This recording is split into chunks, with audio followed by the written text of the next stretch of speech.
Whoa, buddy. Put that thing back in its holster. We haven't gone anywhere. I don't understand.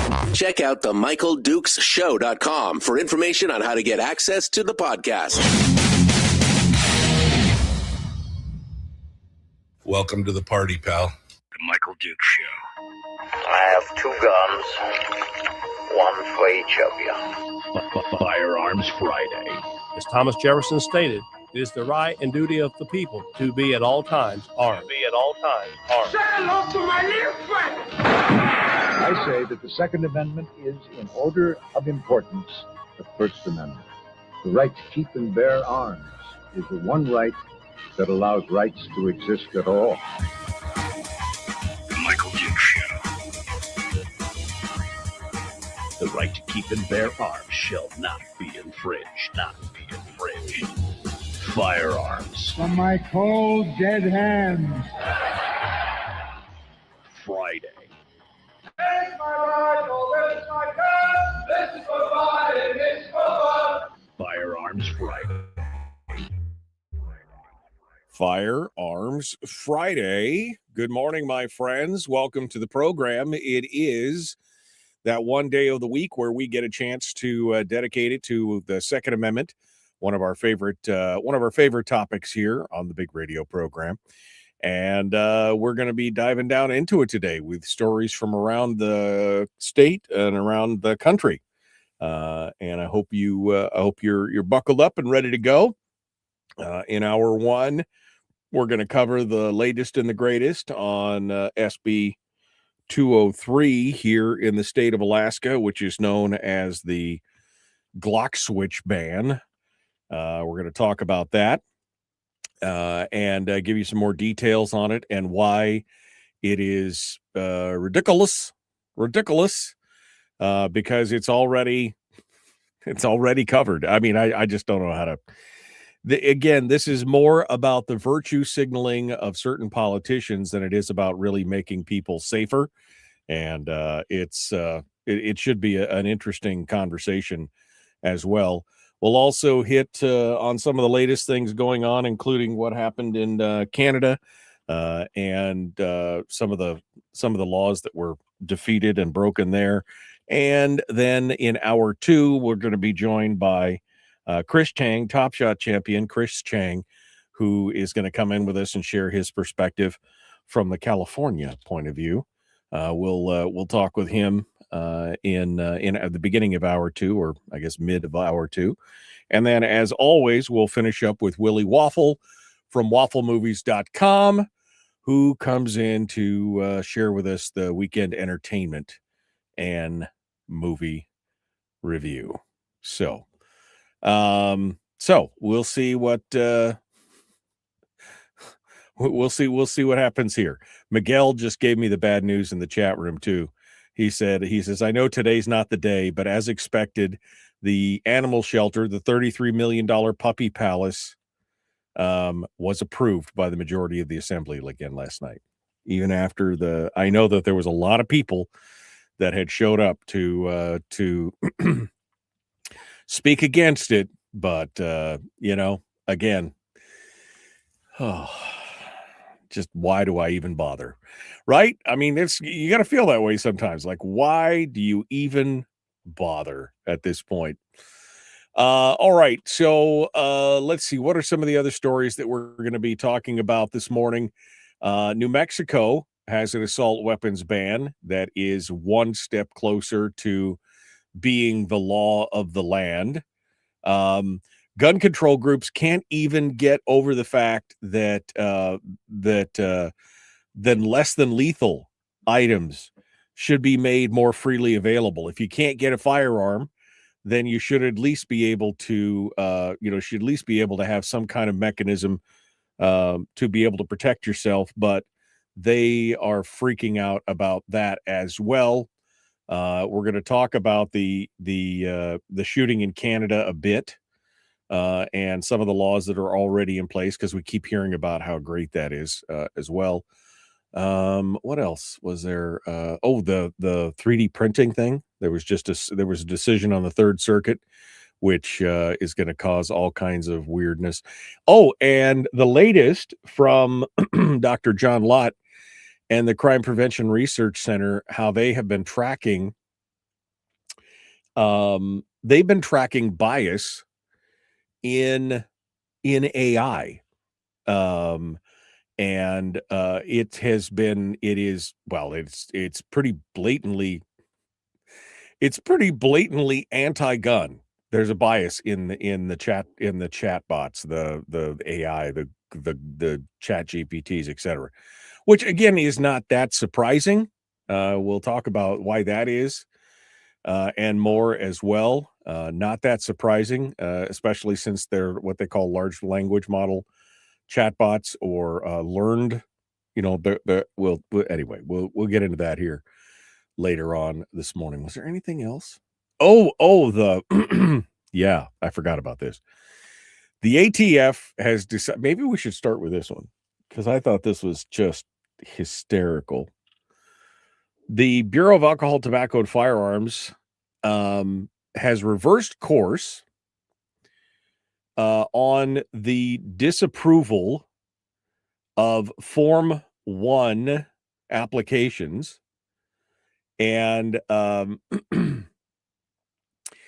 1s are the form that are required to manufacture a firearm. If you're going to manufacture a firearm that you want the ATF to know about and everything else, then you have to fill out the Form 1. And on the Form 1, in box 4I, there is a square, and I've seen this is on lots of different federal firearms forms, in one form or another. This question, but the question in box 4I says specifically, why do you intend to make firearm? I mean, I don't know what they lost the A in there, but this is how why you intend to make firearm. Use additional sheet if necessary. Like if you're going to put a novel in there, why is it? Well, NFA applications have been denied for having answers in box 4I with language that referenced constitutionality or any constitutionally protected activity as a legitimate reason for possessing NFA items. And Form 1s also for Form 1s are also for SBRs too, I think, if I recall correctly. Short barrel rifles. And so over the course of the last few years, there have been numerous times when answering that question and putting anything in the box that touches on constitutional rights or anything else has caused the ATF to deny the form and send it back. Now, of course, the post-tax era, which was created by the One Big Beautiful Bill, I mean, there's lots of problems, I think, overall with the One Big Beautiful Bill. I mean, there's, tons of issues that we could argue about, but the one good thing was that it zeroed out the $200 NFA tax on suppressors, short-barreled rifles, short-barrel shotguns, and AOWs. And of course, this has caused the ATF a bit of a panic because now they realize they don't have the taxing authority. There's some legal challenges to all the things that are going on there. But in a stunning reversal of what they have said before, the ATF is now reversing some of those dismissals that they put on those Form 1s, because people would put things in this form like, for example, when they say specify why you intend to make the firearm, somebody would say exercise my God-given right. That was denied for not enough reasons. And in fact, in this case, 2 outright denials were featured in this case. One where the applicant cited that the intent was to exercise God-given rights, which the ATF deemed, the examiners at the ATF deemed insufficient despite no statute requiring a specific acceptable purpose beyond lawful use. There was another case which involving an initial approval for an SBR that was later voided during a routine quality control check because the purpose statement said for all lawful purposes, including justifiable homicide. So basically, saying that you would, referencing actual statutory law or language or invoking God-given rights were enough to cause the ATF. And what people basically are saying that this isn't necessarily even about the law. This was about a culture, an anti-gun culture across the ATF as a whole. So those have now been reversed. And I think this is a good move for, and in fact, the ATF acknowledged that they should never have been denied in the first place. It's interesting that you could see that in some and they actually have a letter here from the ATF itself to one of the plaintiffs, where it said, "Good morning, Box 4I needs a clear legal reason why you're manufacturing the weapon. The silencer should not have been disapproved for the reasons stated." So disapproved, should not have been disapproved for the reasons, basically saying we should never have done that. And the Form 1 again covering SBRs, silencers, manufacturing, pretty much anything, right? So this is good news in one way, but it also exposes, again, a troubling trend that there is in a lot of cases that kind of baked in bias, because again, the initial, the second reason where we said for all lawful purposes, including justifiable homicide, that was initially approved and then later voided. So again, trying to find how all these things were put together and who's watching the watchers, so to speak, in those regards. So again, that's good. Again, these weren't clerical slip-ups. It's a blatant discrimination on the viewpoint of the gun owners. Now, if you ask me for my advice, on any of these things, which you haven't, but I'm going to give it to you free of charge. Feel free. When I'm filling out all the forms on those kind of things, I don't try and poke the bear. I mean, look, somebody in the ATF already knows my name. I don't want to shake anything. I always just say for any lawful purpose. That's what, if I am asked the question of why do I want this for any, my answer is any lawful purpose. I was advised that was the language to use, that was the secret code, right? Back in the day, 20 years ago. And that's what I have always used when I have to fill out any box that asks a similar question as to why I want this, or why would I need this, or to justify what I'm doing. And I just say for any lawful purpose. That's all I put in there. Now, this one guy, I had to laugh because for all lawful purposes, including justifiable homicide. Okay. I mean, I don't know if you were trying to make a point or not, but good for you. Good for you. At some point, I'm just like, I'm just not going to poke the bear on that. But the good news is, here we go. It's, they're correcting it. The National Association for Gun Rights says that error was only corrected because angry gun owners applied overwhelming pressure. Most people who are unjustly denied never get that opportunity.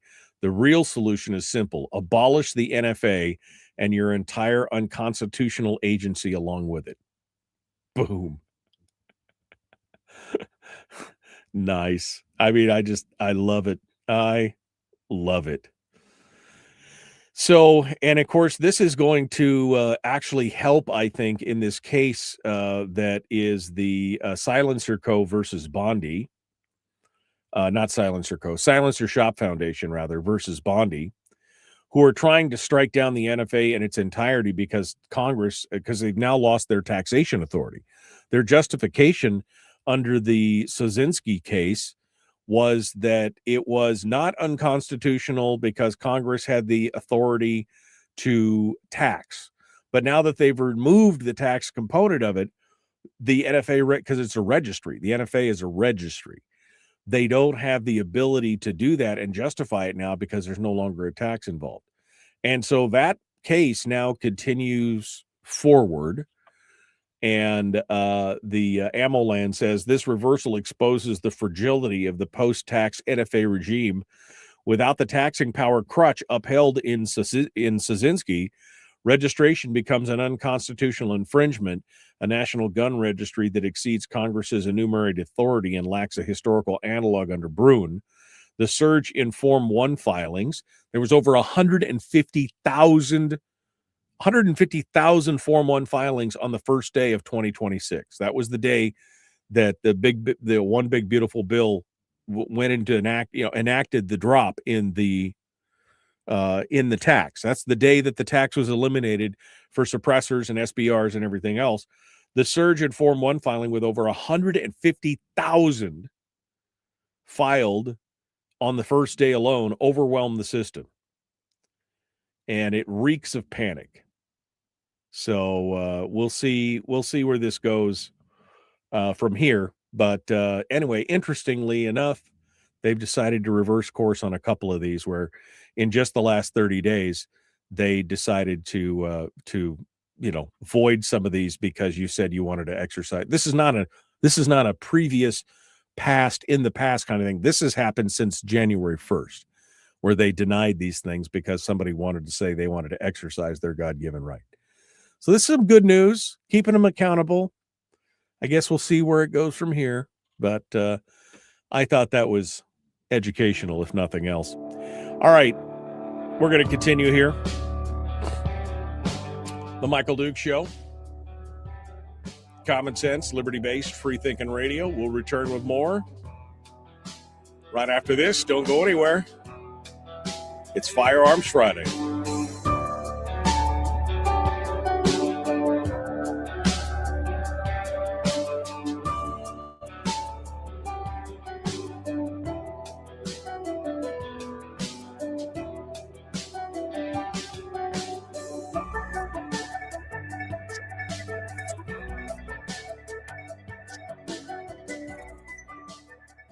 If you missed the show, you can listen to it on your time with Dukes On Demand. Oh, and it's free.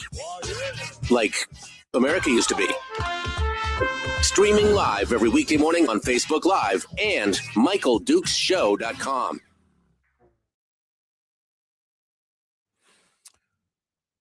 Wow, did any of that make any sense to any of you? I'm sorry.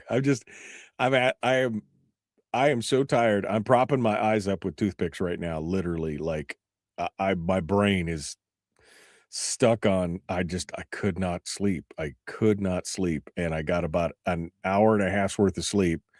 And so I got up this morning and I'm thinking, man, I'm just not with it yet today. Usually I'm with it. And anyway, hopefully that made sense. All right. Let's see. Don't forget tomorrow's Valentine's Day. Don't forget today's Friday the 13th. Stop bringing that up. Let's see. Brian says there's a cadre of people complaining that non-lethal hurts. Yeah. I mean, yeah, you're right. You are right. It probably does.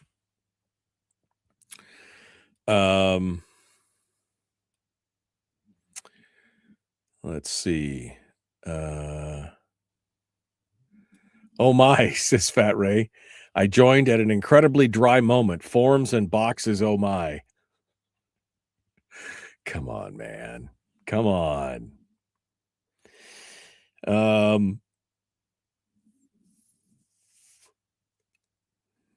Sounds like Michael is talking about the results of the long march through the institutions. Live and let live has its consequences.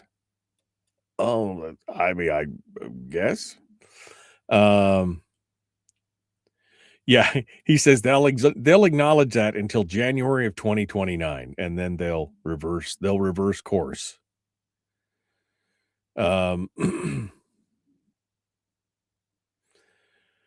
Let's see. What would an I don't know what this is, Brian, and I'm sorry. It's probably because I'm not with it yet this morning. What would an ALLM suggest you put in that form? And I can't connect the dots there, Brian. Sorry.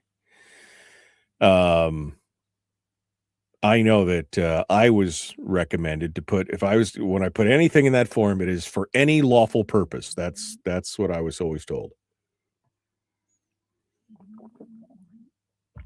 It is good that there are people willing to poke the bear. I mean, you know what? More power to them. There are certain things that I'm willing to poke the bear over more than others. For that, I was just always like, let's just cross the T's and dot the I's. Poke the bear and lose your radio enterprise? No, that's not. That was never a concern. I didn't have a radio enterprise back then. But, again, there are certain things that I am willing to go to the mat on, and there are other things that other people are already fighting. So I'm not going to throw my hat into the ring on some of those things. Fat Ray says, given what I saw from that hearing, if Bondi is the lawyer in the courtroom, the government will lose the case. Yeah. Bondi's a hot mess, man. Hot mess. That's why we love MD. He pokes when others won't. Again, there's lots of things that I will poke on, but there are certain things like that where I'm just like, because I would just get a denial. And then what? I got to hire a lawyer to go get all I would just much rather put for any lawful purpose on. And then if they want to fight me over everything else, then we can duke it out. That's what I was about,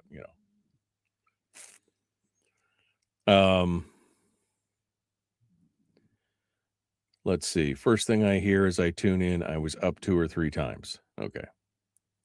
Brian says I haven't been with it since 1993. Oh, artificial language. Okay. Artificial intelligence, long language model. See? Thank you, Fat Ray. He could read it. He could understand it. When Brian was asking, what we should put in there. We should ask AI what to put in there. Thank you. All right. If one wants to poke the bear, it's helpful to be well armed. Well, that's true. That's 100% true on that. All right. Pray for me. Pray for me here that I wake up. We're ready to go. We got more happening. The Michael Duke Show. Common sense, liberty-based, free thinking radio.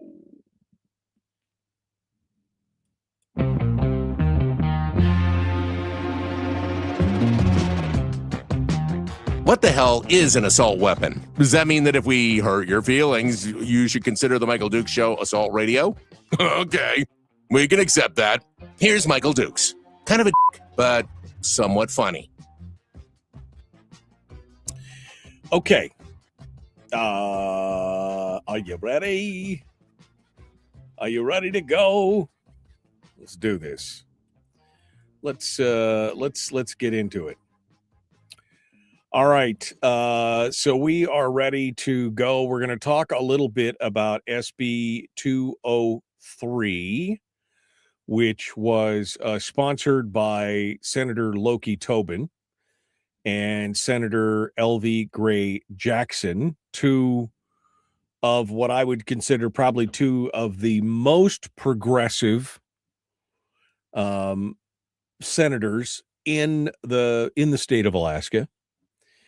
And it is a new bill, SB203, that is, the title of it is an act relating to the definition of prohibited weapon. This had a hearing yesterday in State Senate Affairs. And so it got a chance to be heard. Now, according to the basis here. They are saying that it is heard and held. So it's being held in committee. I did not pass out of the committee, which it's all that's good for me. I'm all about it. I'm sorry. I'm trying to get this sponsor statement up. The state website sometimes is crucial.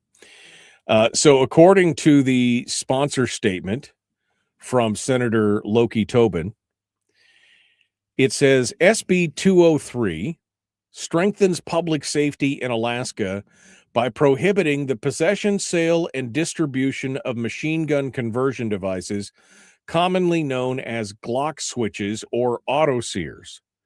These small, easily concealable parts are designed to convert semi-automatic handguns into a rapid-fire weapon, effectively turning a handgun into a legal machine gun. These devices present a clear and growing risk to our communities. They allow individuals to bypass federal and state firearm safety laws. They allow individuals to bypass federal and state firearm safety laws, resulting in weapons that can inflict mass casualties in seconds. The prevalence of these devices have surged. ATF reports a 500% increase in recovery of Glock switches over the last 5 years. While federal law generally prohibits machine guns and conversion parts, not generally, it completely prohibits machine guns and conversion parts unless you're a Class 3 dealer. SB 203 complements these existing federal statutes by codifying the ban into Alaska state law. Currently, about half of all U.S. states have enacted explicit state-level bans on these devices. By updating the state's definition of a prohibited weapon, SB 203 provides state and local law enforcement with a clear statutory authority to prosecute the possession of any of these devices at the state level. We're going to get into this in a second, but this is already illegal under state law. This legislation provides local law enforcement with a more immediate tool to keep communities and children, it's for the children, and children safe. SB 203 is a common sense measure that closes a loophole exploited by bad actors. The legislation is a response to the problem of gun violence. Has anybody even been picked up for having an auto sear or a Glock switch here in the state of Alaska? Has that even happened? This is the sponsor statement. This is everything that this is everything that's out there. There is a whole slew of comments out there from various people about how this is a great thing. This is what we need. But there's also, of course, a handful of opposition. Let's see, 1, 2, 3, 4, support, oppose. You can actually view the individual. You can view the individual emails from various people who want to who support or oppose these things. And again, most of the opposition basically says there's already a federal law prohibiting this. Why are you messing with this? Why are you even bothering with this? Anyway, so let's get into the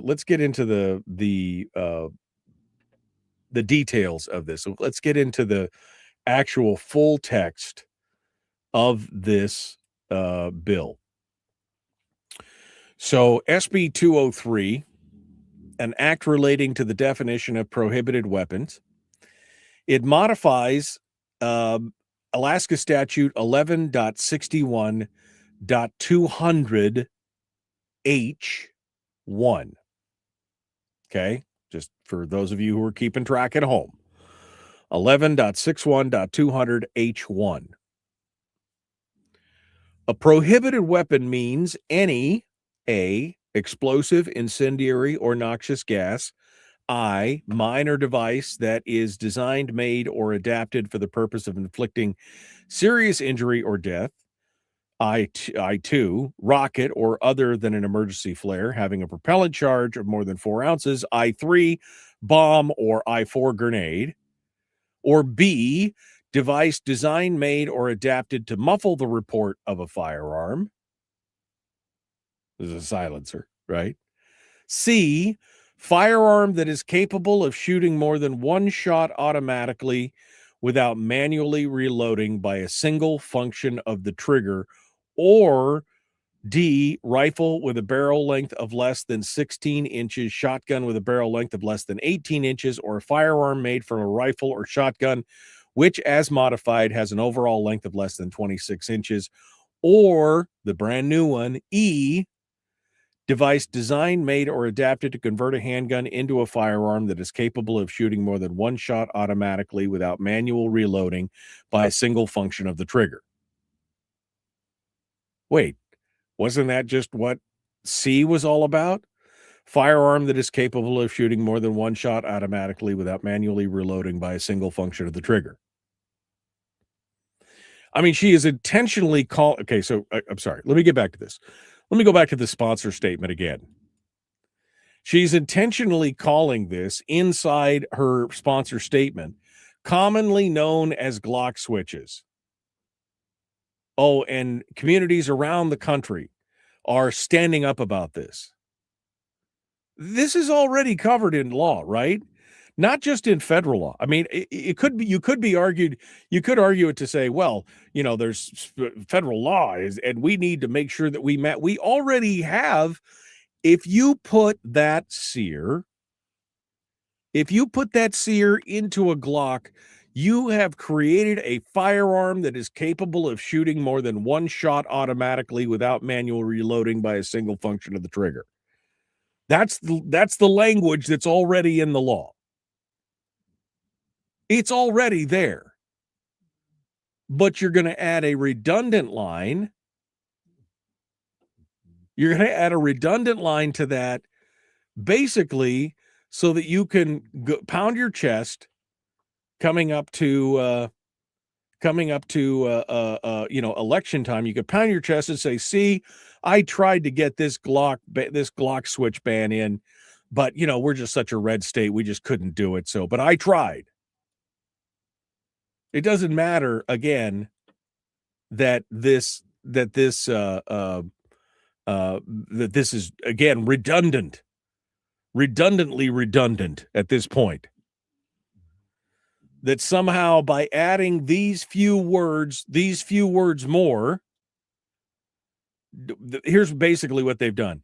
Device designed, made, or adapted to convert a handgun into, that's it.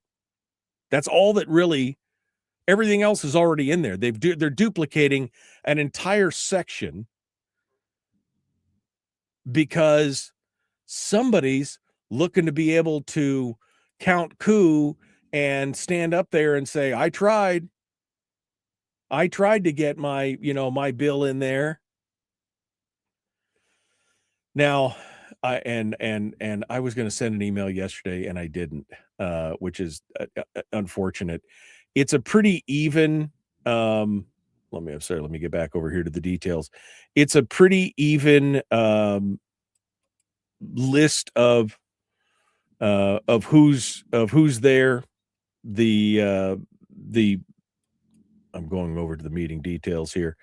You can get the documents. You can actually go out and look at the number of, so how many, what do we got? We've got 1 opposed, 2 opposed, 3 opposed, 4 opposed. There's 4 opposing emails.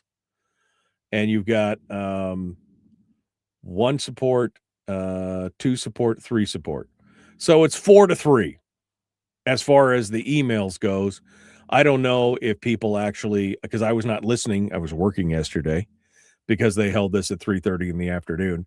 So I don't know if they if they had testimony, had verbal testimony, or if anybody actually called in or not.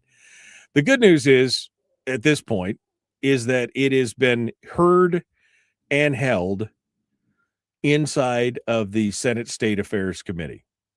Now, where it goes from here, I don't know.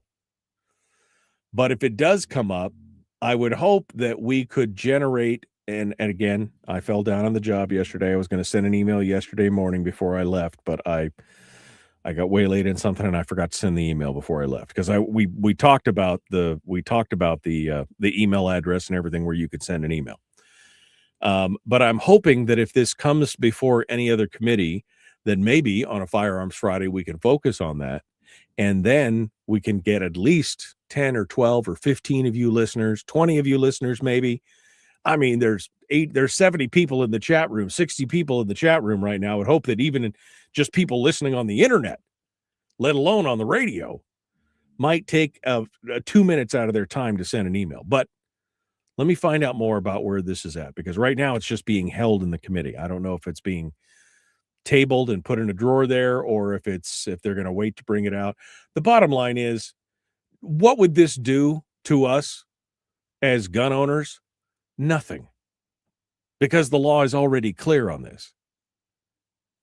It would do nothing but add one more level of redundancy to a gun, to laws that are already on the books. But it makes them feel good. And again, they're virtue signaling so they could go back to their constituency this election season and say, see what I did? See what I did? Just for that reason alone, I want to deny them the ability to pass this. Just for that, just to spite them. Man, Dukes, you're full of spite. Yes, I'm full of spite. It's where I'm at. It's where I'm at this morning. All right. We'll continue. We will return in just a moment. The Michael Duke Show. Back with more right after this. Don't go anywhere. Up next, we're going to talk about the latest and greatest, including the New Mexico assault ban that's now one step closer to becoming the law, and everything that failed in this whole Canadian school shooting, which is just, it's wild as well. We'll continue with that in just a moment. Don't go anywhere. The Michael Duke Show. Common sense, liberty-based, free thinking radio.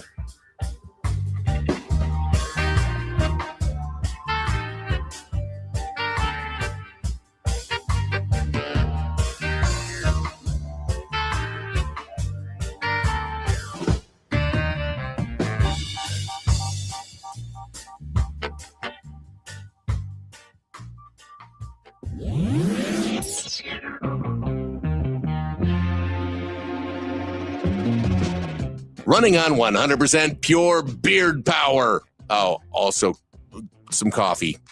We dip our beard in coffee. Ha, nice beard. The Michael Duke Show.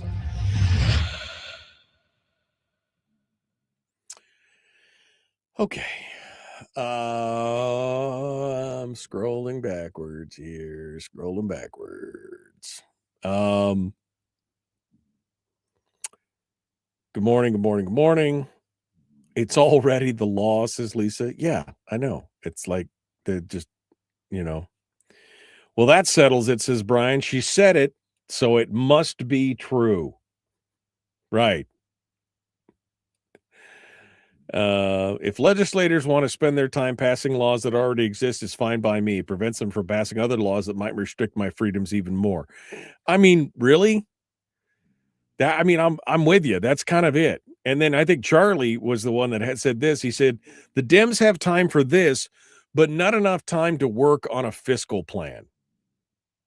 Right? I mean, that's just right. Exactly. That is just a crazy with what's going on. That makes total sense. Let me go back over here to the full text so that you guys can see. Come on. Oh, here we go. Sorry, I got to click.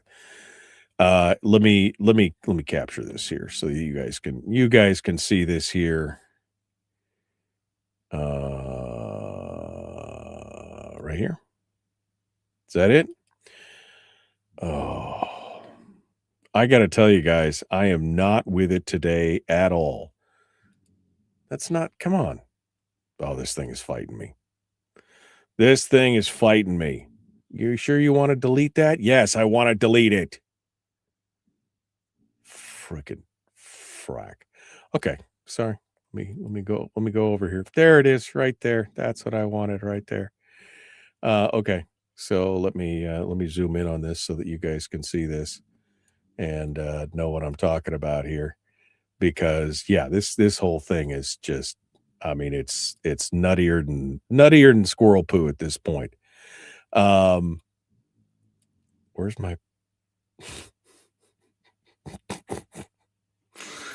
guys? All right. Lord help us all. Lord help us all. All right, so here's the actual language. I don't know if you're watching on your phone, you're probably not going to be able to read this, but when you look at this, you could see it right here. So this is C right here, right? This is the C. This is all the current language all the way up from the top here, all the way down. This is C, firearm that is capable of shooting more than one shot automatically without manual reloading by a single function of the trigger. And then this is what she's trying to add down here at the bottom, where basically she just takes C, the whole of section C, and she just tacks that onto the beginning of it. Device design made or adapted to a handgun to connect it, to convert a handgun into a, and then there's all of C again. It makes no sense. It makes no sense. It's about grandstanding. It's about being seen to do something. That's the only change. That's the whole change. This is it. It's one page. This is the bill. And this required a full hearing in Senate State Affairs to basically duplicate line C with the new line E, which is, again, half of line C all over again. It's, again, just nutty. Absolutely bananas. Absolutely bananas.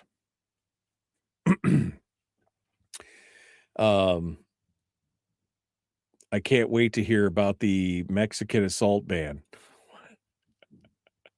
Is that north or south of the borders? Priorities. That is why you should care as a citizen, not just a gun owner. Yeah, exactly.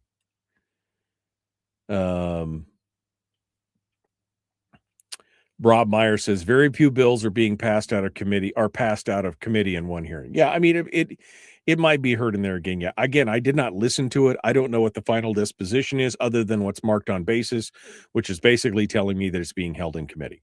I don't know where it's going from there. Rob, I don't know if you were following it. Do you know if it's being heard? Is it up for more public hearing or more public discussion or what? I'm curious.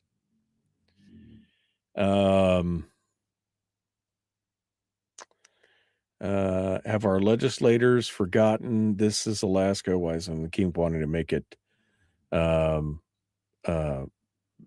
to make this California? Possession of a Glock switch and possession of a suppressor. Bump stocks. Well, bump stocks weren't included in this. There's no bump stocks. I know that press, that Senate thing said it was bump stocks too. It has nothing to do with bump stocks. So I don't know. I don't know what happened there. All right, we got to go. The Michael Duke Show. Let's do it.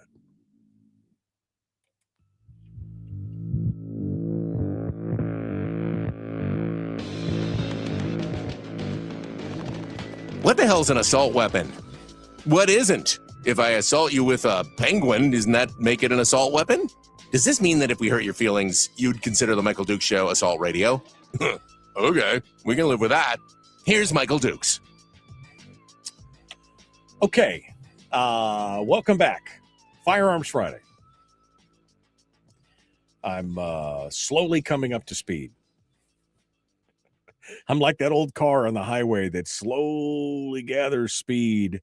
You know, can usually only go about 15 miles an hour, but if you get it on a long enough straight stretch, it might be able to make it up to 50. That's where I'm at today. I'm slowly making myself getting up to speed here on this stuff as well. Nobody likes to hear about a mass shooting. No, I mean nobody wants to wake up and find out that somewhere in the world there's been another mass shooting. But it happens. It does happen. And of course, when we hear about it happening, usually the first thing that we hear after that is, this is the reason why we need more. This is why we need more, gun laws. Because we have to do something. We have to prevent it. And why can't we be more like Australia? Why can't we be more like England? Why can't we be more like Canada? And then, of course, we get things like the Bondi Beach shooting in Australia, and we get this latest shooting here at Tumbler Ridge in Canada. And it kind of puts paid to all those concerns that, gun rights advocates have had, saying that this is not the problem, people. This is not the problem. This shooting in Canada, of course, tragic, happening in a very rural community. Only 2,700 people live in Tumbler Ridge, BC. And it is, 2,400 people live in Tumbler Ridge. And there's a lot of details that have come out since this whole thing went down. It was initially reported that it was a female shooter, and it turns out that it was, in fact, a trans male shooter who was dressed as a female, which leads us to a whole nother discussion, down the road. But what we really should look at is, of course, every time that they get a shooting in Canada or in other places, the same thing's going on in Australia right now, is that anytime something like that happens, there is immediately a call for even more control on lawful law-abiding citizens. Currently, Canada's strict gun laws include a ban on assault weapons, or what they call assault-style firearms, and a national freeze on the sale, purchase, or transfer of handguns. The Canadian government has banned more than 2,500 makes and models of assault weapons, or assault-style weapons, as they call them, in recent years. Old Justin Trudeau, on May the 1st of 2020, announced an immediate ban on more than 1,500 models 2 weeks after that killing, the shooting in Nova Scotia, where 22 people were killed in that shooting in Nova Scotia. And then, of course, they have the national freeze on the sale and purchase of handguns, which took effect back in October of 2022. Now, additionally, Canada has a licensing requirement for all gun owners that includes enhanced background checks, as well as character witnesses who have to be interviewed by the RCMP, the Mounties. And yes, apparently, this is being reported, Tom Knighton over at Bearing Arms is saying, and yes, reportedly, the killer had a gun license at the time and clearly still had some degree of access to guns, despite a long history of mental illness before he decided that he was trans. And none of these things managed to stop his access to guns, despite all the laws on the books that were put in place and that they assured us would prevent mass murders in these areas. So what's the problem? What's the problem? And as Tom says, maybe, and just hear me out here because I'm going to get a little radical, the problem isn't access to guns, but it's that some people are broken internally enough that they should be getting treatment. Maybe they should be dealt with as individuals, including determining whether they should be walking around rather than treating every gun owner as a potential mass killer. That maybe what we have is an enormous amount of mental health issues.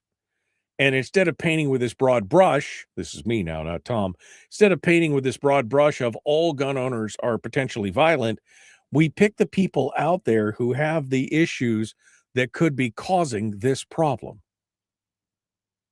I'm just saying. I'm just saying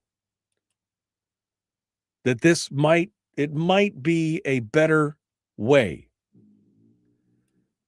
That there might be a better way of dealing with this than punishing every law-abiding citizen who wants to exercise their Second Amendment rights. Because, again, obviously, there was all these laws in place, and yet still this guy decided to go in there and shoot the place up anyway. Was it ease of access to firearms? Probably not. Was it the due to mental instability? Yeah, I'm going to say that that's probably what's going on. That there is some instability going on here. That there is some definite instability here, and we need to be looking at that. That if you want to really solve the problem, stop blaming the tool and start looking at the individuals. That's my recommendation. And don't disarm thousands and thousands and thousands and hundreds of thousands of law-abiding citizens who may be able to, stop crimes themselves because of the actions of a very, very few. That's just my thought. I just thought I'd throw that out there. All right, we got to go. The Michael Duke Show. Common sense, liberty-based, free thinking radio. Hour 2 dead ahead. Chris Cheng will be joining us. We'll be finishing up with Willie Waffle. Don't go anywhere. Back with more after this.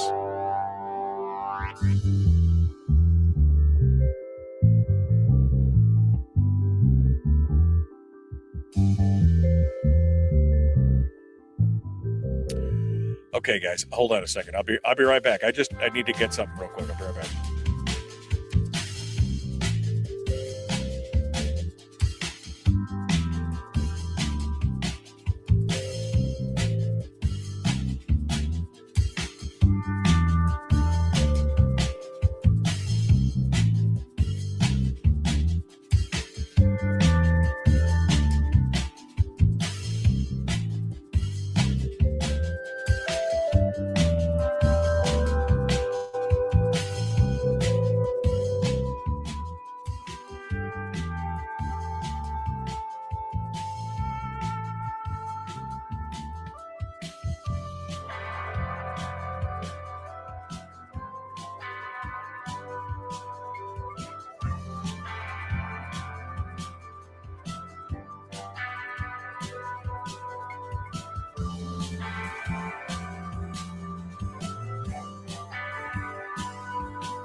Okay.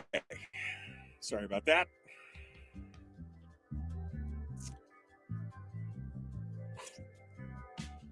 Yeah, the Canadians, all the Canadian news agencies refer to the shooter as female. 19-year-old Jessie Van Roostern? I don't know. Rootselar. It's 18-year-old 18-year-old boy who thought he was a girl, apparently. It's really, I mean, I don't know how to look at this other than the fact that you got more and more things happening in places. Now, in this case, it was mental instability. In the Bondi Beach thing, it was terrorism. That's what that was. That was ideology and terrorism there. But all you do is you created an entire group of people who are unable to defend themselves from people who've already decided to break the law. Right? That's what it's crazy, but that's where we're at. They already decided to break the law. And all you're doing is just taking the ability of people, law-abiding people who would do nothing but, protect themselves. You've just taken that away from them. It's crazy. Absolutely crazy. But here we go. Michael, we also don't like to hear or wake up to drunk drivers killing anyone, but I don't see anyone trying to go against cars, which kill more people than guns. Yeah.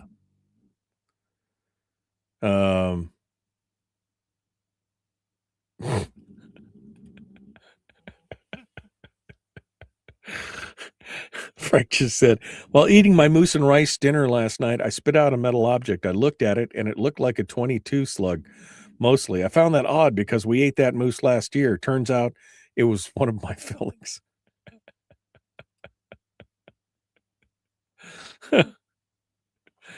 Oh, man. Richie says, I don't recall anyone trying to ban SUVs a couple years back when a mentally ill individual drove into a holiday parade in Wisconsin, killing a handful of people.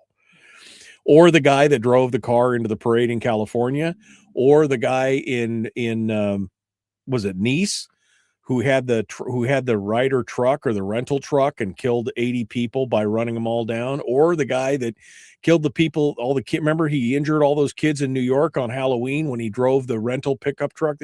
Yeah, I mean, again. So it was. I mean, it was just one of those. Again, it's not the tool. This is about individuals. This is about individuals. In the beginning, God created the heavens and the earth. Since then, we've been trying to do life our way, says Ben. Actions have consequences. Yeah, I know. Everyone saying they aren't trying to ban automobiles is forgetting all about 15. I don't know what's you'll have to expand on that for me, Fat Ray. Again, not with it this morning, all right? I just throwing that out there. Not 100% with it this morning. So you have to talk to me like I'm 5, man. Come on.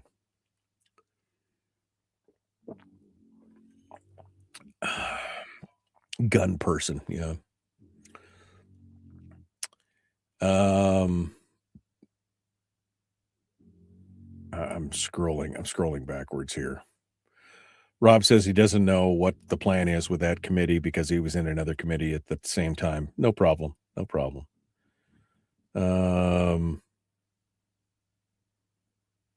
Mike, let's see what I'm going through. Anyone that does that, says Lisa, is mentally unstable.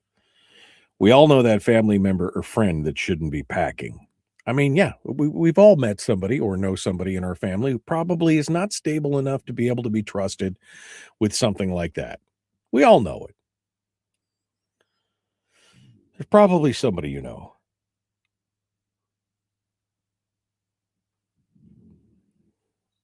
Oh, he accidentally hit enter too soon. So he says, everybody saying they aren't trying to ban automobiles is forgetting all about the 15-minute cities and the push to put people in population centers. That's true, although I think that's a bit of a stretch for what we're talking about here. I agree. people are a lot easier to control when you stack them up in urban areas and take away their freedom of movement. Can't have a car because you don't need one, right? Right. All right, we're going to continue. Don't go anywhere. Michael Duke Show, Common Sense Radio.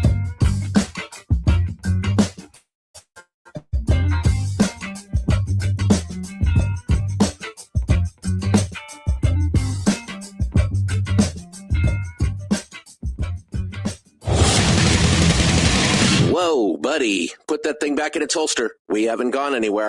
I don't understand. Check out the MichaelDukesShow.com for information on how to get access to the podcast.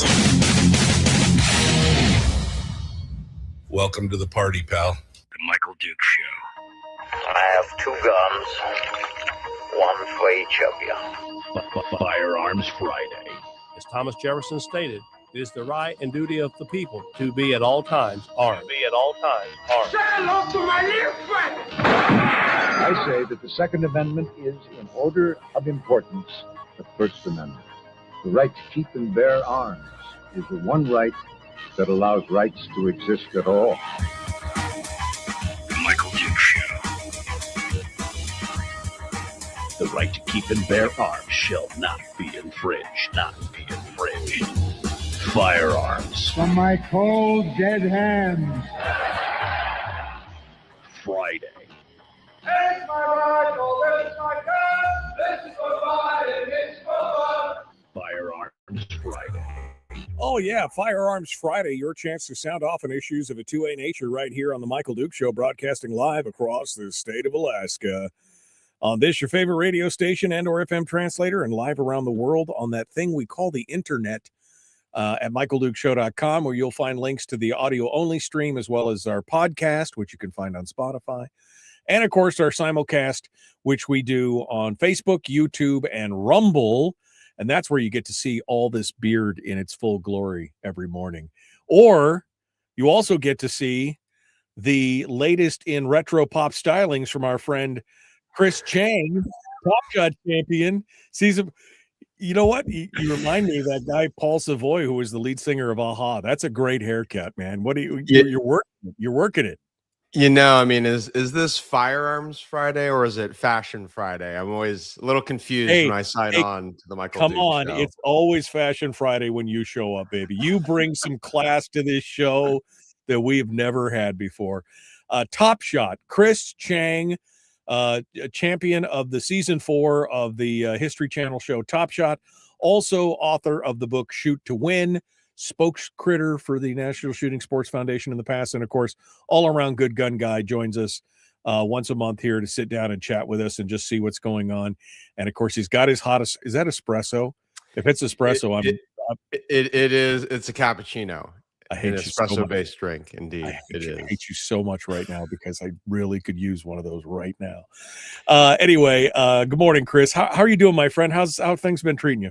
Yeah, no, life is pretty good. Obviously, lots of action in the Second Amendment space. Boy, right, the past month has revelatory, eye-opening. Yeah, insightful. It's frightening. Well, and that's the thing, right? I mean, we saw what's been going on, and we thought we had. Well, you and I kind of talked about this prior to the president being reelected, is that, I'm cautiously optimistic, but I'm a little worried about his stance on the Second Amendment because he was so willing to throw rights under the bus and everything else. And then the whole Minnesota thing happens, and he's not just him, but then we've got Pam Bondi, and we got Kristi Noem, and we got Kash Patel, and we got Janine Pirro. I mean, all these people who are real high muckety mucks in his administration, all of them repeating completely nonsensical things about what's legal and what's not. And the president himself saying, I don't like it. I don't like it. I don't like it. I don't care if you like it. What you guys have been saying is blatantly untrue. You can have guns at protest if the state laws allow and everything. But I mean, it seems like, I think Second Amendment, gun culture people, they feel a bit betrayed. I don't know why we should be surprised, but we feel a bit betrayed. Well, right. It goes back to kind of tribal politics that, there's the stereotype that the Second Amendment is quote unquote owned by the Republican Party, put another way, right? Oh, if you're a Republican, you must be staunchly pro Second Amendment, no questions asked. Clearly, that is not the case. I mean, clearly, right, there are many Republicans, sure, who are very pro Second Amendment, but very specifically with President Trump, it's a very mixed record.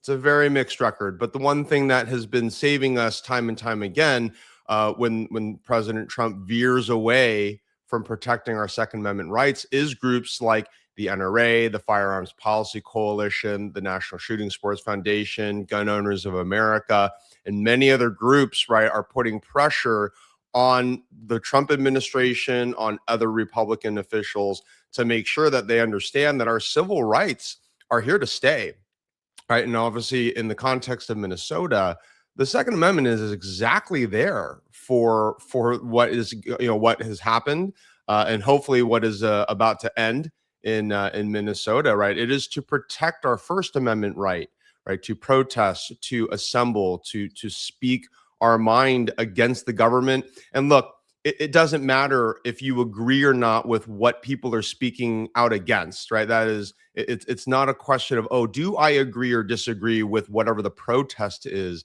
The point is, in America, we have the right to speak out against the government, doesn't matter what it is. And that is the freedom, that is the liberty, that is the right that the Second Amendment protects, and that regardless of your political stripes, we should be protecting that right at all costs. And I 100% agree. Now, there's also arguments to be made about, responsibility and what you need to do, and if you're a concealed carry holder and yada, yada, yada. And I agree with that. Look, I've said this 100 times. There's plenty of blame to go around here on both sides of this issue. But for the president and for his people to immediately come out, I mean, the whole ridiculousness of, was it Kristi Noem and the I can't remember the guy's name who was in charge before they brought Tom Homan back in, but they going on and saying, oh, well, he had his gun in 2 magazines, so he was immediately 2 magazines. I know. 2 magazines, like, oh, that's normal. He's immediately planning on shooting up the world, and somehow that was proof, because he had 2 magazines, that he was there to do it. And again, firearm was never drawn. There was interaction with him from 11 days before, which shows on video that he was armed then. He had an interaction and an altercation with police. Nothing happened there. Again, there's plenty of blame to go around on this, but what got me was the knee-jerk reaction from the administration to say, oh, that's it's all wrong, and you guys, we shouldn't do that. And then again, to espouse things that were blatantly untrue.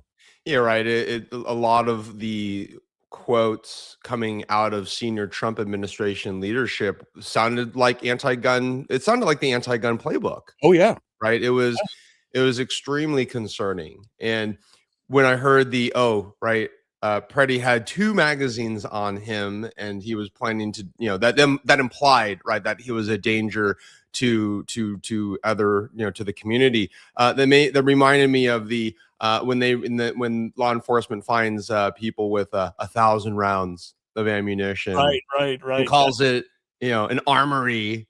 Right. He's got 3 guns, and it's an arsenal. Right. Yeah. An arsenal, an armory. It's like, oh, 3 guns, 1,000 rounds of ammunition. Like that's a weekend. It's a weekend's worth of practice. I mean, come on now. Yeah. So, right. This just goes to show that no matter whether you are Republican or a Democrat or any other political affiliation, we need to constantly remind our elected officials, and I think we, the citizenry, also need fresh reminders every so often of our constitutional rights. And the Minnesota, right, puts a very bright light and a clear example of why the Second Amendment is so important. And over the past year or so, more and more what would be considered more anti-gun demographics have started to see the light, right? That, hey, I've been fed this dogma my entire life that guns are bad, but seeing what's been happening in our country over the past few years has made a lot of these anti-gun Americans question their anti-gun stances. And we've been seeing notable increases in first-time liberal gun owners. The New York Times, CNN, a lot of other news outlets are covering this notable shift, this notable cultural civil rights shift in our country, where more anti-gun Americans are actually becoming pro-gun, like not even gun neutral, right?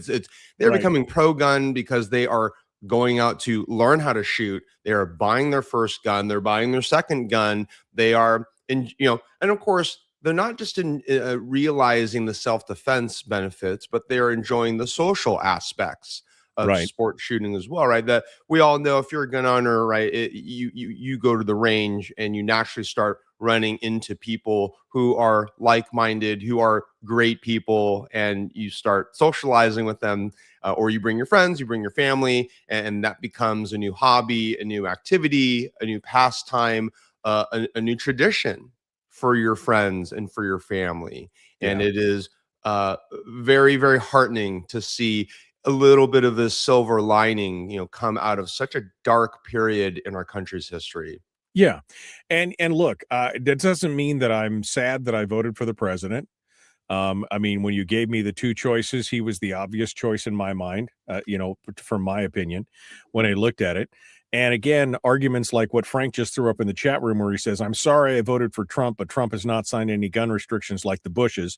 Again, I'm not saying that it's good. I'm just saying you have to call out the bad behavior when the bad behavior happens. Yeah, this is very much about holding elected officials accountable, right? I mean, this is the beauty of a constitutional republic, that, right, we have the freedom to call out power, right? We can hold power to account.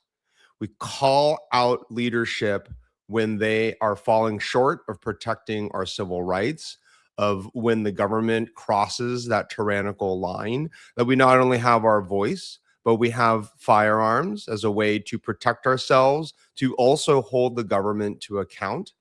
And ultimately, right, if we are really dissatisfied with our elected officials, we vote them out of office, right? And we put in ideally better candidates who understand the Constitution. That is our best case scenario, that we get better candidates. That doesn't always happen, but at least the point is, every so often, right, we get the choice as voters, right, whether we want change or not. And that is obviously a key part of what our country is great, what makes our country great. So, we'll see if the Trump administration learns their lesson when it comes to the Second Amendment, over this past year, with the transgender community as well, right? The Trump administration last year they floated an idea balloon, right, to literally strip transgender Americans of their Second Amendment rights simply for being transgender, right? And there would be no due process. It would just be, if you're transgender, you're just going to lose your Second Amendment rights. The entire Second Amendment, community jumped on that and said, no way, you cannot arbitrarily strip the civil rights of a group of Americans simply based on some sort of characteristic, right? That is literally the slippery slope, right? You strip rights from this group, next day it's going to be another group if there's no due process, if there's no rules or reason around it. So, we need to keep an eye on the Trump administration. I hope they learned their lesson, especially with Minnesota here. I think that was probably the big one, but we'll see what the rest of 2026 has for us. Well, and as you said, this is, if there's any kind of positive thing that came out of this, I think it opened up a lot of people's eyes who may have been, as you said, we've already seen the trend moving more towards people who are moderate or progressive, becoming more interested in the gun culture, simply because they are thinking about defending themselves or whatever. And this may have, again, turned maybe some other people into staunch Second Amendment advocates. Again, we still have to do everything within the law, but this is the kind of stuff that's pushing on it. And like you said, you can't just arbitrarily bar a slice of Americans from their right to keep and bear arms simply because you don't agree with a choice that they made, or you don't like the cut of their jib or their skin color or whatever else, you just can't do that. It's just, that's the un-American thing for sure. Yeah, with Minnesota, I could easily, if the pro-gun community had not, pumped the brakes on the Trump administration's anti-gun commentary, it doesn't take a stretch of the imagination to see where the next step of that anti-gun, mentality could have gone, which is to strip the Second Amendment rights of Democrats, right? Of basically the political opposition, right? I mean, that could have been the next, and still could be, right, the next train of thought, which is also, equally frightening, right? To say, if you are of whatever political affiliation, that you lose your Second Amendment rights without any kind of due process, right? That is yet again, right, the big slippery slope here, a very dangerous one that we need to stay away from. We need to protect the rights and liberties of all Americans, regardless of political affiliation. And, obviously the temperature in our country is very high in terms of our inability to have reasonable, rational, respectful, argument-driven debate. So much debate these days is driven by emotion. It is frustrating. It is at times maddening, because you can't argue with emotion, right? There's no debate, there's no discussion if it's going to be an emotionally driven interaction, which actually I had 2 weeks ago. I was in New York City visiting a very good friend of mine. I ended up meeting his anti-gun boyfriend, and had no idea that he was anti-gun until we started talking about my involvement with the NRA, and he just went off on me. And I thought at first I thought we were having a debate, a discussion.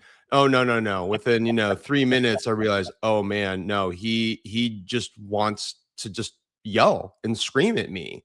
Right. It was one of the most unhinged moments I have experienced in such a long time.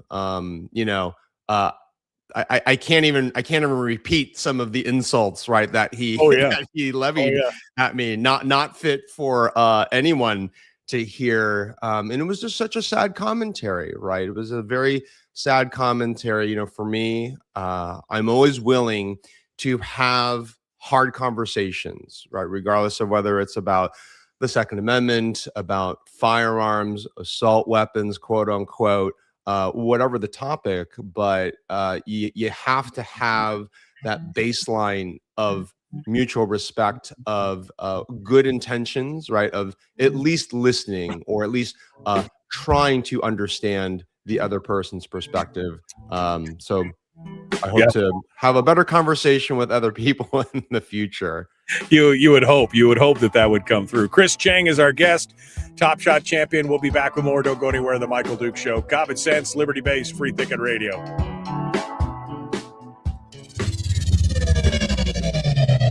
Your mental suppository. The Michael Duke Show. Oh, mental suppository. That is quite the image. You needed that, didn't you? You needed that. Who needs coffee when I can just think of mental suppository? I'm like, whoa, okay. I'm stimulated now. That guy needed a mental suppository. I mean, I bumped into those people where they all they want to do is shout at you. All they want to do is vent their spleen and their rage on, and I understand why people can get upset, but there also has to be some rationality in those discussions. And unfortunately, there's just not a lot. You could point to facts and statistics, and they just don't care. They know how they feel. And so that's what it is, right? They know how they feel, and that informs their entire worldview. Facts be damned. Mm-hmm. And that's a tough situation. It is. And, when I think a little bit about human nature, I would venture to say that, most people learn by experiencing, through experience, right? So it's one thing to read a textbook, to have a debate or an oral argument or a discussion. It's a whole nother experience, right? If you become a victim of a gun crime, right? If somebody tries to rob you at gunpoint, if your home gets broken into, if your car gets broken into, it's sort of these experiential moments that I think are oftentimes more effective, right, in changing people's attitudes and opinions about the Second Amendment, about and any number of other issues and topics. And that's unfortunate, right? Because in the context of the Second Amendment, we don't want anything bad to happen to somebody to convince them that the Second Amendment is a civil right worth defending and worth utilizing, right? I would rather somebody realize that point by reading the news, by having a discussion, right, or a debate about the Second Amendment and about the value of firearms for personal protection and self-defense. But I think we need to meet people where they are, and if they are the kind of person that is overly emotional about the Second Amendment, then we have to meet them where they are, right? And that's not to say that, well, we have to fight fire with fire and just throw emotion, have an emotional debate with them. But I think but to the point of bringing emotion into it, I think bringing concrete examples that are emotionally related, right, in terms of the woman who has a fire or who purchased her first firearm because she was a victim of domestic violence, right? There's a number of great examples out there, right? So I think it helps to take these discussions from this theoretical or hypothetical perspective and to really bring some real life examples to where the Second Amendment has actually benefited people's lives. So that's one little tip, trick, approach that I can that I utilize, and maybe your listeners can also utilize if they ever find that helpful. I want to know, how did you diffuse a situation in New York? Was that just a unfortunately I had to leave. It was wow. really, really sad. Yeah. I just said, hey, I'm going to leave the apartment now. This was sorry. Sorry. Like it's not even I agree to disagree. It is, okay, you're a ticking time bomb. I think I'm going to step away. Right. Yeah. Right. I mean, it's this was a very volatile individual. He was a little very much under the influence of alcohol, so that wasn't helping at all. Yeah. I have thick skin, but there's only so much verbal abuse that I'm going to take before I realize my own self-respect and dignity, and have to say, what, I am going to literally leave the building. Sorry. All right. Well, you can see here above us that we're about to rejoin. So let's get back into it here. This clock. The clock is helpful. The clock is helpful. Yes. Chris Cheng, Top Shot champion, season 4. Let's get back into it. The Michael Duke Show, common sense, liberty-based, free thinking radio. You know what's coming next. You know it.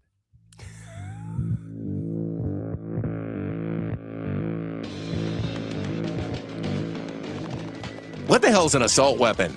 If we could just figure out how to get all of the murder guns and the attack guns and not keep selling those to people and just sell protection guns, I think that would be great and solve a lot of problems.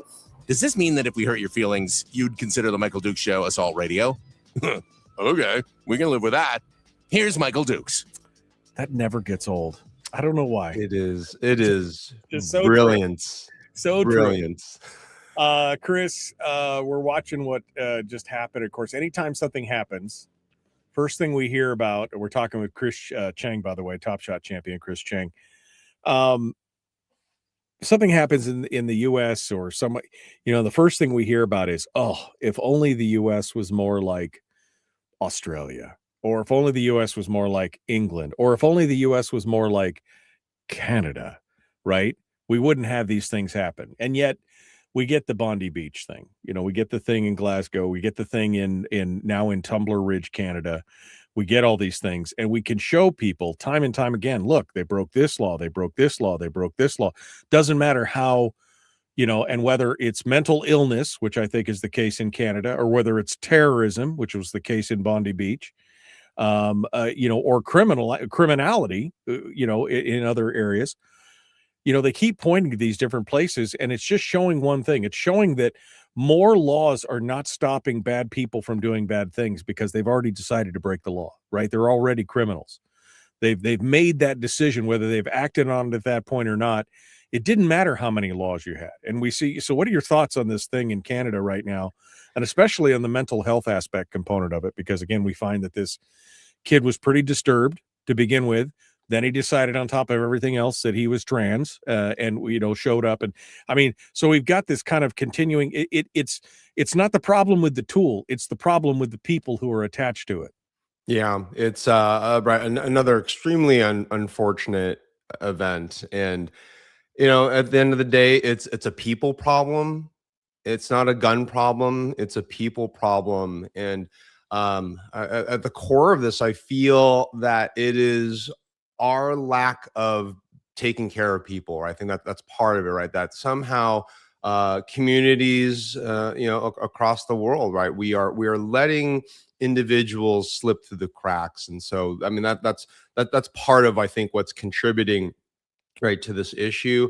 I think political and political leadership and other leaders who demoralize or demean right certain types of people, whether it's by sexual orientation, by race or gender, right? This negativity that comes from all the talking heads, on TV and on the news, it doesn't help put people into a good headspace, right? If you hear prominent individuals talking down about whoever you are, however you identify, you're trans or you're a woman, you're a man, or you're a they, them, or whatnot, it doesn't create a good environment. It doesn't create a healthy, positive environment for the citizenry. So I think negative attitudes from notable talking heads, right, and political leadership, I think that is another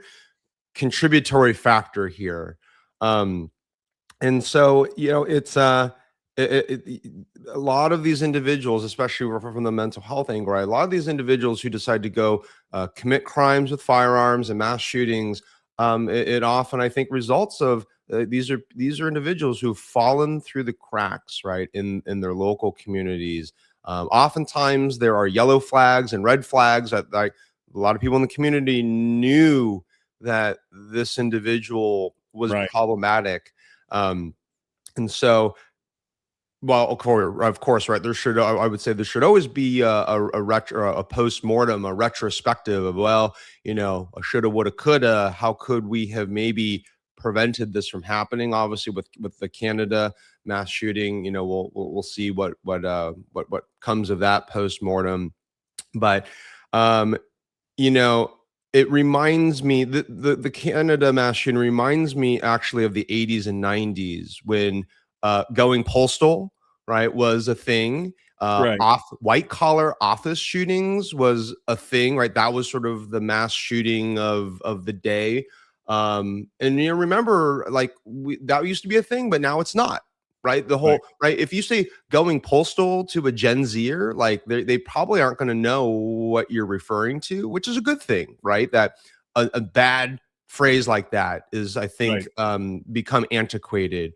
And this whole white collar office shooting thing has become very infrequent. So the point is, school shootings, this is maybe as bad as it gets. Right. In terms of innocent children being targeted. I, along with everybody, hopes that this just eventually stops. And we can't just, hopes and prayers obviously are good, but that hopes and prayers alone are not going to stop, any of this. So we need to. I think there has to be a concerted effort to address the mental health aspect of things, and to let, again, when people know, like you said, I mean, it was the the Vermont shooter, right? I mean, he was known to have mental health issues, even by his National Guard commanders, and people knew that these things you just can't let it go. It makes it uncomfortable, but you just can't let it go when you know somebody could be volatile and things like that. We've got about a minute here, Chris. What else are you working on? Anything else people need to know about you before we let you go?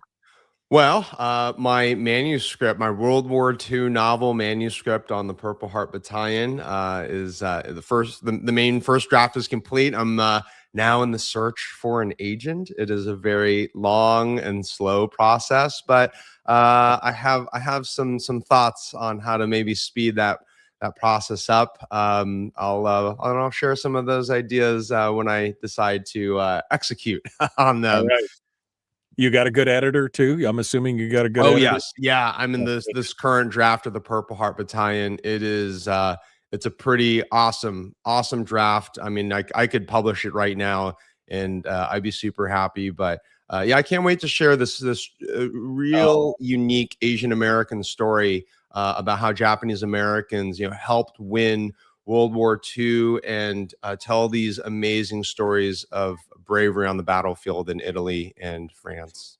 TopShotChris.com is where you find him. Chris Cheng, thank you so much, my friend. Folks, we got more coming up. Don't go anywhere. Michael Duke Show, Common Sense Radio.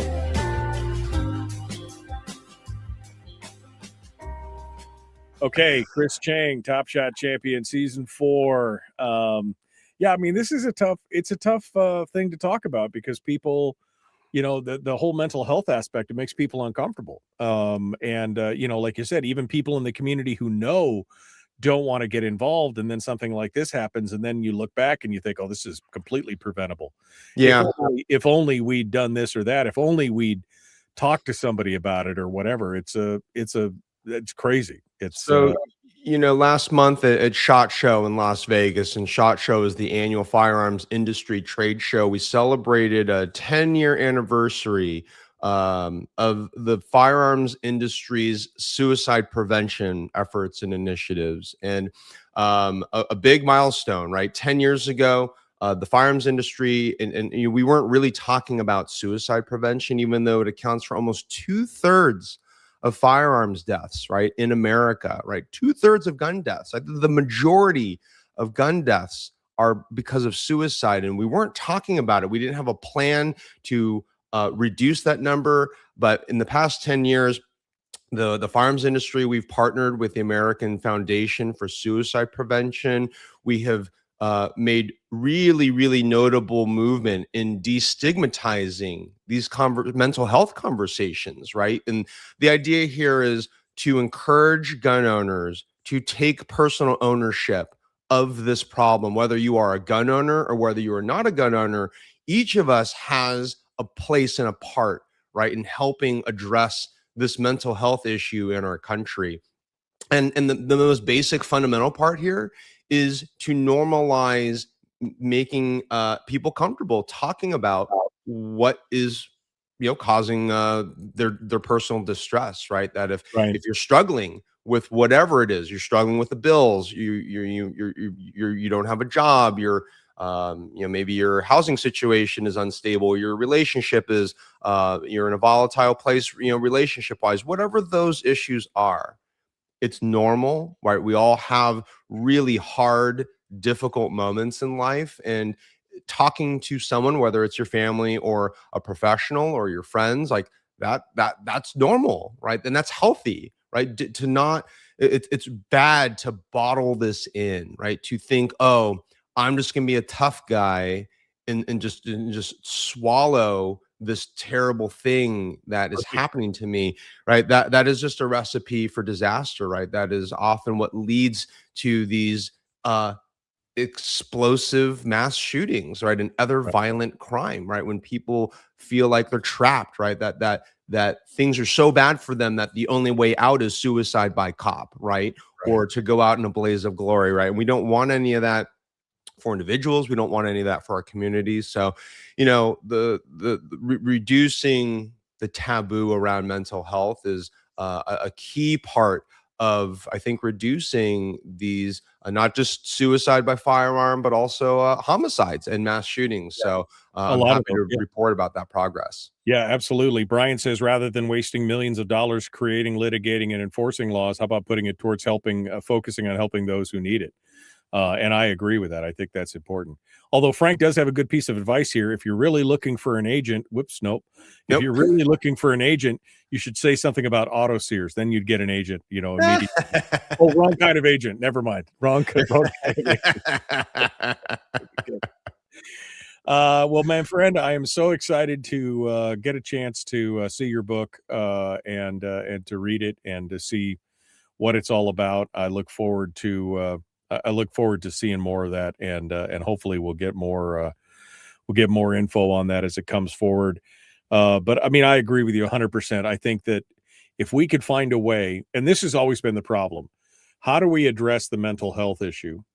We don't have institutions really anymore. Some of these people probably should be institutionalized or at least be under constant supervisory care. But of course, we don't really have the mechanisms for that anymore. Not that the mechanisms we had in the past were all that great, because there was, again, abuse and all the horrific stories that we heard back then. But we got to find some middle ground between those two. We got less than a minute, so go ahead and give me your thought here before I let you go. Yeah, obviously, right, the mental health institutions of, I think it was like the 60s and the 70s, right, that was, a little bit of a nightmare. But I think we also threw out the baby with the bathwater, right? I mean, look, like, we sometimes going to the extremes, it can be helpful. Other times it's not, right? And I think in the terms of mental health institutions, of swinging in the opposite direction, just like shutting them all down and just sort of forgetting that might be a viable solution for for some part of the population, I think is, it's an idea that's being revisited, here in California, here in San Francisco. We had a number of mental health institutions, and there's been just some discussions about reviving some of those in some shape or form. So we'll see what happens. We got to fix something in there. I appreciate it. Anyway, Top Shot Chris, thank you, my friend. We're good to see you. We'll catch you again next month. Thanks for coming on board. Thanks for having me. I look forward to the next fashion commentary from your listeners. It's all going to be good. I love your hair. I think it's great. All right, folks, we got to go. The Michael Duke Show, Common Sense Radio. Let's get to it. Here we go.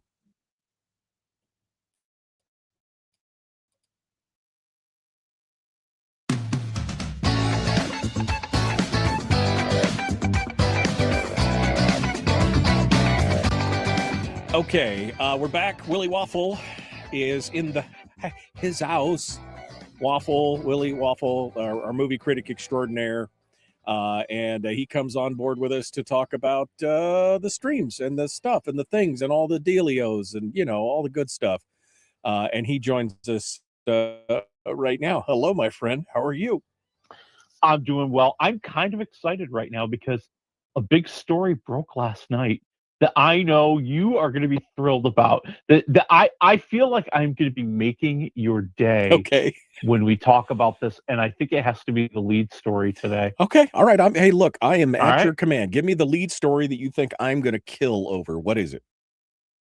Saber Interactive and Lionsgate Films have hired Keanu Reeves to reprise his role as John Wick in the John Wick video game.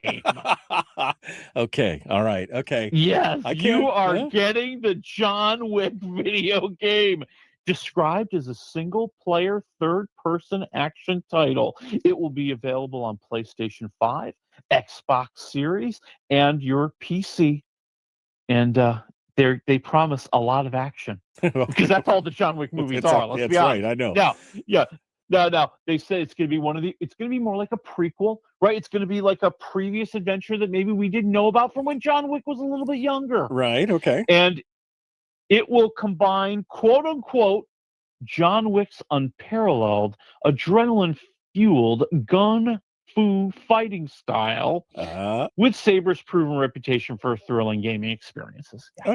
Okay. I mean, but I think the gun fu is the key of that discussion and of that sentence. Hey, look, I will say that I'm a sucker for some of those movie type of games where you, like, I played. They had an open beta for Underworld. Remember when Underworld came out? Yes, I remember that. And I played on part of the beta. That was kind of fun. It wasn't a great game, but it was kind of fun. It was good to tie into the movie. But Max Payne, remember Max Payne? That was bullet time. That was the first time you ever saw bullet time with Max Payne and some of those things. So I'm totally down with this. I'd give this a shot. I'm interested to see what it's like. When's the release date? Have they talked about that? Well, no release date. They basically just scored the deal with Keanu. So, it's going to take some time. You probably understand video game development better than I. Would I be saying a year and a half to 2 years? Maybe a Christmas of 2027 or 2028 would be more likely. Yeah. No, it's not unusual to take a couple years to develop something like that unless they're building it on existing engines or something. So, all right. Well, I'm in. I'm totally in. That definitely leads up the story for today. I'm glad to hear it. What else? Of course, one of my favorite movies of all time is now, a lot of people's favorite movie is coming back for the sequel you didn't even know you needed. And I'm not mad about it. Usually I'm mad about sequels, but I ain't mad about this. Hit me with it. That would be The Mummy 4 is coming back to your screens on May 2028. And the big announcement is that who is returning? Why, Brendan Fraser and Rachel Weisz. They are reuniting for the first time since 2001. Right. To make the next Mummy movie. Yes, they're going to play the same characters. The plot is quote unquote kept under wraps. Yeah, you gotta love that. Some PR guy got paid a lot of money to write that line there, baby. But this is, let's be honest, Universal has been trying to revive The Mummy in so many ways over the years. When it was first a hit, back around I'm almost afraid to say this. Back when it was a hit around the turn of the century, it's true. It's true. It's true. It was like 1999, right? That was it. Yeah. Yeah. And then we had the Scorpion King, and then we had other follow-up movies that didn't have Brendan Fraser. Rachel Weisz pretty much dropped out after The Mummy Part 2, so her coming back is kind of a big deal. And they had the whole thing where they were trying to build the quote unquote Universal Dark Universe. Like they wanted to do for the Wolfman and the Mummy and Dracula and Frankenstein what Marvel did for the Marvel characters. Sure. They wanted to create this whole universe with these guys, and that kind of stalled, and that didn't really go anywhere. I still feel like they're going to try to make a run at it. Maybe this reintroduction of the Mummy is going to be kind of a start, kind of like the Mummy movie. I think wasn't the Mummy movie with Tom Cruise? I was just going to say that was that was when they tried to reboot it with that. They tried to boot up the cash cow. Let's face it, it's a cash cow. Right, they're looking to create a cash cow. The Universal Dark Universe was what they were trying to do with Tom Cruise and the Mummy, and it just fizzled. It just didn't happen. Yeah, so hey, they're going to give it another run because let's face it, there's so many ways to exploit. Make money off of these things. Make more entertainment for diehard fans. You could have streaming, you could have your movies, you could have video games. They want to cash in. So Brendan Fraser is going, sign me up, baby. Yeah. And Rachel Weisz is going, sign me up. I like money. Yeah. Well, but now of course it'll be an interesting thing because they'll be older, right? Now they're 25 years older. So the story will have progressed and everything else. And I'm down with that. I loved the chemistry of the first movie was obviously the best. The second wasn't bad. The third, and then when they lost Brendan Fraser, it was like, okay, they've gone off the rails. But I think this is a great opportunity to go back and revisit and capture some of that just quirkiness. I loved those movies. Those movies were really super fun. Well, and you're going to get your chance. And gee, do you think that maybe they'll be the parents to a young ingenue, new coming actress who they want to maybe hang the franchise on? I don't know. It's I'm all just possible. throwing that out It's there. all possible. All right. So that's not coming though till what? May of 2028. May 2028. So 2 years from now, man. Okay. You're going to have to hold on. You're going to have to be calm. You're going to have to carry on. But you'll get there. Okay. Well, as long as the world doesn't end between now and then, we'll have something to look forward to. Hey, 50-50 shot, baby. I know. At this point, I think 50-50 is a little generous right now. What else? What else we got? Want to talk about the town hall or? Oh God, yeah, this is hilarious. This is hysterical. CNN, the bastion of hard news. The people that are digging deeper to bring you the truth. Well, they've dug real deep this time. They have teamed up with Variety. And on February 21st at 7 p.m., CNN will air the hard-hitting town hall featuring Timothy Chalamet and Matthew McConaughey. All right, yes, all right. It is the Variety actors on actors series. So, for people who are not familiar with this, Variety has been doing this for several years. They will pair up different actors who then, film a conversation about their careers and the art and what it means to them and their inspirations for big things, or they'll each talk about some movie they did that the other one really admired, those kind of things. Right. And it's very popular on the web. Right. Very, very popular. So CNN and Variety made a deal. They're bringing it to CNN. You are going to get it. Now they're going to tape it live. They're going to tape it live before a student audience, an audience of students from the University of Texas in Austin, and then they will air it at a later date. So I think they're going to do it pretty close to the actual date that they're going to air it. So I think it'll be pretty fresh. But hey. Because if I need to know something, I need to know what these Oscar-nominated actors are thinking. Of course I need to know. Of course I need to. I found it interesting. When I first saw the notice, I thought, "Oh, University of Texas, that's going to be interesting." And then they were like in Austin, and I'm like, "Oh, okay, never mind." Oh, now I get it. Yeah, now I get it. This is why they can do that. All right. Well, we'll see how many people spin up the boob tube and talk about that. All right, we got about 6 minutes. You want to squeeze one more in, or you want to jump over to the movies here?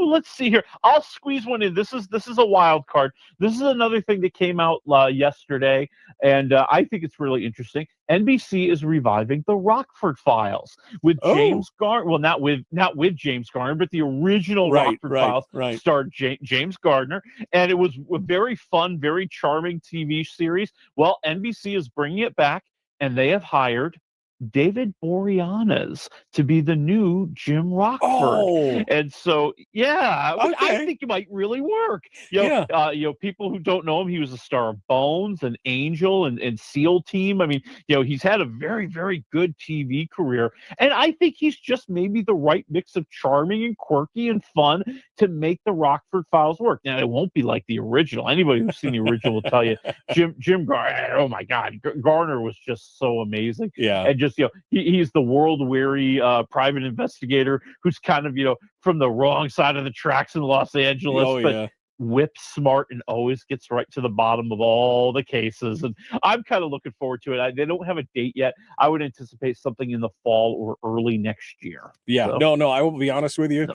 David Boreanaz, for me, I just enjoy. I loved him in Buffy. I loved him in his spinoff series Angel. I thought that was great. Then he got on Bones, and that really showed his breadth. It wasn't just a popcorn thing. It was more of a fun and dramatic. And then he did SEAL Team, and that thing was that series was awesome. I loved that, and that ended. And I was wondering what else he was going to do. I loved Rockford Files as a kid. It's one of the few shows that my parents that we saw, from now and then. And I can see him as kind of the grizzled old world-weary detective in something like that. I think that's amazing. I can't wait for that. So yeah, I think it's going to be cool. I'm excited. All right. That takes us over to the streams and the movies. 3 of them, high to low, low to high. What are you going to hit me with here? All right, I'll go low to high, and I don't think it's a very deep low this week. Okay. Let us start with Wuthering Heights. Yes. Okay. It is the classic tale that's been told many times before. But you know what's going to set this one apart from all those other tellings of Wuthering Heights? What's that? It's steamy. Okay, Very steamy. So this is the spicy. This is the spicy version of Wuthering Heights. Okay, all right. Yes, it is. They are really selling that. By the way, guys, this is steamy. Oh, and they're not lying. It's steamy. Yes, so it's Jacob Elordi as so Jacob Elordi and Margot Robbie, and the traditional story, at least most of the traditional story. Right. He's a young man who's basically kind of taken in by her father as a stepbrother, but over the years, the two of them, you know what goes on, guy, and. It ends up badly because she has to decide, as her father's estate is dwindling, as he's gone broke, she has to choose marrying a man with money over marrying Jacob Elordi. But someday he shall return. Okay. And when he does, it's not good. It's steamy. It's steamy, and it's a love story that's also kind of a vindictive story. Okay. It's kind of like this mental game that they're playing with each other, even though underneath maybe they really want each other. Who knows? Okay. I'm at 2.5 waffles. Okay. I think they do a great job of capturing all the competing emotions that Margot Robbie's Catherine is feeling here. I think she does a really great job there. I think it's very visually appealing. It's stunning with kind of the styles and the costuming and the shadows and the colors. I just think that I don't think the other characters and the other stories are all that well developed. So I'm at 2.5 waffles. Okay. All right. Well, let's move on then. We got about 2.5 minutes. Where we at? Okay. Crime 101 with Chris Hemsworth, and this would have been really also a heist movie, right? And it really became more of a character movie, bad, but like not as good. Chris Hemsworth, the lifelong jewel thief, trying to score one last heist. Oh, that's going to be trouble, right? And his modus operandi, as they will, is he makes these jewel heists along the 101 highway or the 101 freeway in LA. That's why it's called Crime 101. And we've got Mark Ruffalo as the ruffled detective that's on his case. We've got Halle Berry as the insurance broker who kind of is maybe giving Hemsworth information about where the good jewels are that he can steal, and Nick Nolte as his fence, Barry Keoghan as like this tough guy who's been brought in by Nick Nolte to maybe take the chances that Hemsworth's not willing to take. It like I said, it's very great acting. I think really good, shaping all the characters. But I don't think the heist is all that very well developed. I think there's too many coincidences. There's too many contrivances. Some decent action, but it's not an action movie. I'm at 2.5 waffles. I think it's decent, but it's not the greatest. It could have been better. A solid movie. Could have been better. Yeah. All right, that leaves us down with only about 45 seconds. Quick blurb on The Burbs. The Burbs. It is based on the 1989 Tom Hanks movie. This has Keke Palmer and Jack Whitehall as the young couple moving from New York City out to his family's home in the Burbs, in the Tony neighborhood, where all of a sudden she's worried about the neighbor across the street and the old mystery that has been plaguing that house and trying to get to the bottom of it. It gets better with every episode as the mystery evolves, and as you learn more about what may have happened in the past, I think it gets more interesting. I'm at 3 waffles. All right, 3 waffles. That does it for us, my friends. We'll see you guys on Monday. Be kind, love one another, live well. 3 waffles. Okay. All right. It's good. Is this anybody we know? I haven't even seen anything about this yet. Yeah, well, you know why you haven't seen anything about this? Because Peacock and NBC, in their infinite wisdom, thought it would be a great idea to premiere this on Super Bowl Sunday. Oh no, right, dude! First of all, you have the Super Bowl. You're NBC. Why are you trying to get people to watch something else? Why? I mean, where is the push for this? If this is like maybe the third most important thing that's happening on your network that day. So I think that was a problem. Keke Palmer's been around. I mean, she's done a lot of movies over the years. Oh God, I want to. There's the one that I'm really thinking of, and I'm blanking on that most people would know, and I really need to remember this. But it was cool.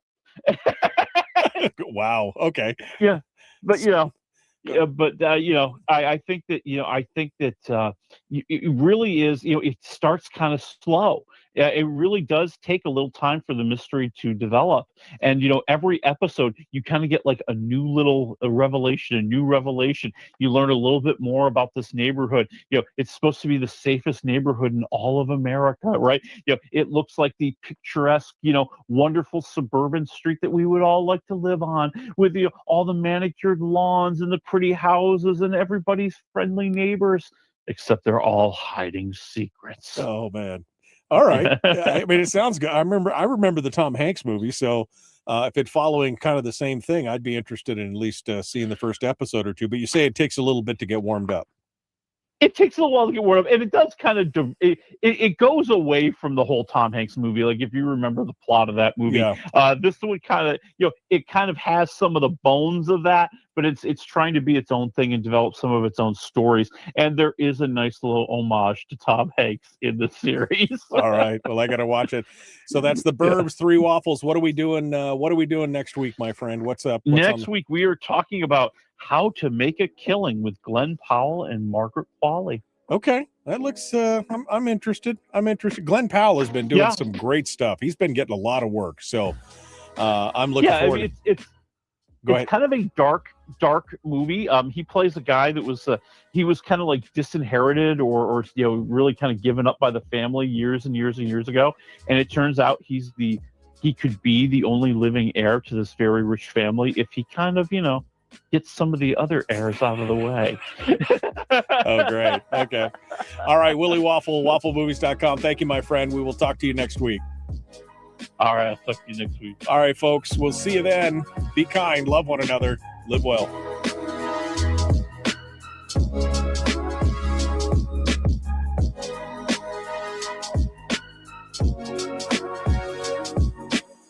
Oh.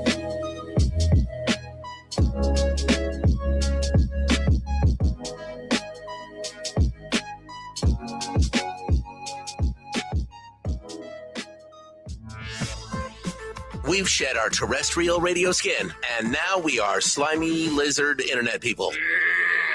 It's the Michael Duke Show.